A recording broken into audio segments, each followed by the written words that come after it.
Hello दोस्तों, स्वागत है हमारे चैनल की एक और नई वीडियो में।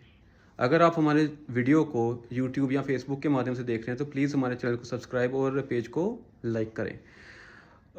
दिवाली का सीज़न चल रहा है, धनतेरस चल रहा है, बहुत तरह की अच्छी अच्छी पॉजिटिव न्यूज़ आ रही हैं। आप अपना मोबाइल खोलते हो, अपना न्यूज़पेपर ओपन करते हो तो आप देखते हो कि इस कंपनी ने इतना प्रॉफिट कमा लिया, उस सीईओ ने मैक्लैरन ले लिया, उस सीईओ के पास इतनी गाड़ियां हैं, गुड़गांव के सबसे अमीर बंदों की लिस्ट आ रही है, सब कुछ आ रही है। उसी पीछे एक खबर आती है, बड़ी छोटी सी खबर है कि हैदराबाद में एक कपल जो कि दृष्टिहीन थे, ब्लाइंड थे वो कपल, तो उनका एक जो लड़का है वो घर में उसकी मृत्यु हो जाती है, उसकी मौत हो जाती है। उसकी मौत होने के बाद भी 4 दिन तक उस बेचारे जो माँ बाप हैं वो ऐसे ही बैठे रहते हैं। उनको नहीं पता लगता कि उनके बेटे के साथ क्या हुआ। 4 दिनों के बाद जब स्मेल आने लगती है उनके अपार्टमेंट से, तो उनके जो आसपास के नेबर्स हैं वो आते हैं और वो सारी स्थिति जो है वो देखते हैं और पुलिस को कॉल करते हैं।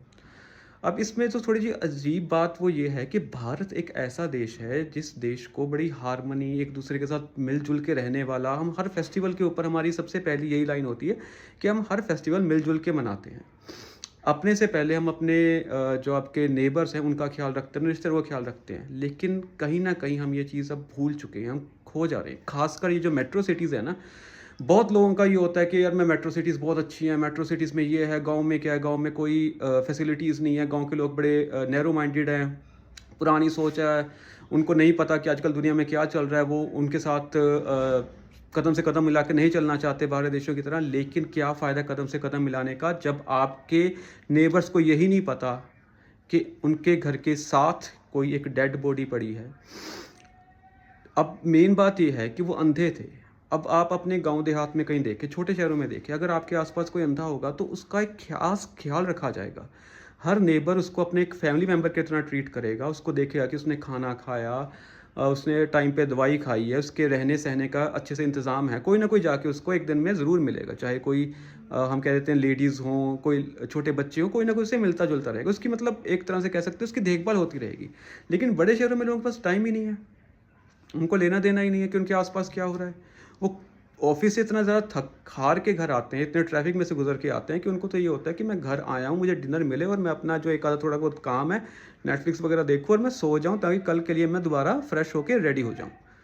तो इससे क्या हुआ है कि ये जो पॉलिसी हमारे देश में चल रही है, बड़े-बड़े सीईओज़ हम लेकर चल रहे हैं, उनका हम अब नाम तो नहीं ले सकते। हमारे फाइनेंस मिनिस्टर का भी एक बयान था कि काम ज़्यादा से ज़्यादा करना चाहिए, टैक्स तो बढ़ते रहते हैं, इनकम तभी बढ़ेगी अगर आप काम करोगे। तो कितना काम कर ले इंसान?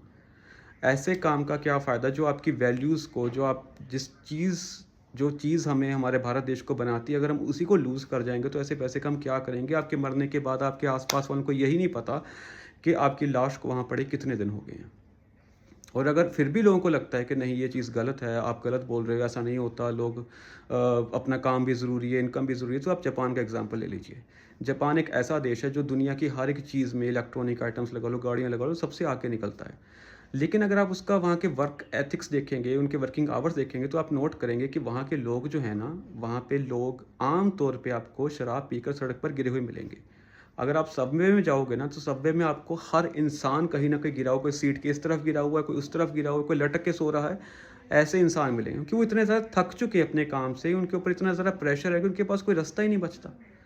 वहाँ पे लोग जो हैं, वो एक उम्र के बाद जब वो रिटायर हो जाते हैं, तो ना तो अपने माँ-बाप के पास रहते हैं क्योंकि उनके साथ उनकी बॉन्डिंग टूट चुकी है, क्योंकि उन्होंने अपने काम पे ध्यान दिया। ना उनके कोई फ्रेंड्स हैं, ना उनके कोई कोलीग्स हैं, क्योंकि सब अपने-अपने काम पे ध्यान रख रहे हैं। तो आखिरकार उन पे क्या एक सॉल्यूशन बचता है, वो है कि वो एक सुसाइड फॉरेस्ट नाम की जगह है जापान में, वहाँ जाते हैं और अपनी साथ जो मैं बोलना नहीं चाहता वो चीज़ कर लेते हैं।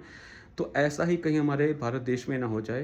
तो पहले हम बच्चों के ऊपर इतना प्रेशर रखते हैं कि उसके मार्क्स आएँगे, मार्क्स 70% से अबव होने चाहिए, चाहे बच्चे का इंटरेस्ट उस सब्जेक्ट में है, चाहे नहीं है, लेकिन उसके मार्क्स हर सब्जेक्ट में आने चाहिए, यानी कि हर चीज़ में परफेक्ट होना चाहिए।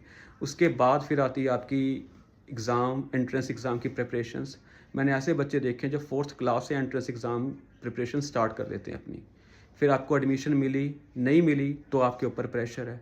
आपने अब कोटा के बारे में तो हर बच्चा जानता है कि वहाँ पे क्या हो रहा है। लेकिन कोई पॉलिसी नहीं है, कोई लॉ मेकर इसके बारे में बात नहीं कर रहा। ठीक है, अगर उसके बाद आपको एडमिशन मिल भी गया, फिर आपके प्रोजेक्ट्स का प्रेशर, आपकी अटेंडेंस का प्रेशर, उसके बाद फिर आपकी जॉब आ गई, जॉब पॉलिटिक्स आ गई, हर तरह का प्रेशर, आपके टारगेट्स का प्रेशर, हर एक चीज़ का प्रेशर।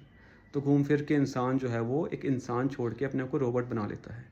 और ऐसी इंसिडेंट्स जो हैदराबाद में हुई हैं ये आपको बहुत ज़्यादा होती हुई दिखाई देंगी इन द नेक्स्ट 1 और 2 ईयर्स।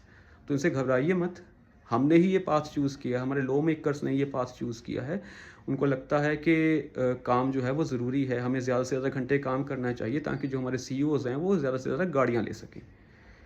तो मैं आशा करता हूँ कि आप लोग इस बात को समझेंगे और अपने जो कोलीग्स हैं उनका हाल चाल पूछें, अपने नेबर्स का हाल चाल पूछें, उनको गिफ्ट्स दें, दिवाली का त्यौहार है, उनसे मिलें, उन कम से कम उनसे एक दिन में एक बार ग्रीट ज़रूर कीजिएगा। जब भी आपको आते जाते मिलते हैं उनको रोक के उनसे एक बार उनका हाल चाल ज़रूर पूछिए। क्या पता उनके दिमाग में, उनके दिल में क्या चल रहा हो, किस मुसीबत से गुजर रहे हों। ऐसी और वीडियोज़ देखने के लिए चैनल को सब्सक्राइब और वीडियो को लाइक ज़रूर कीजिएगा। धन्यवाद।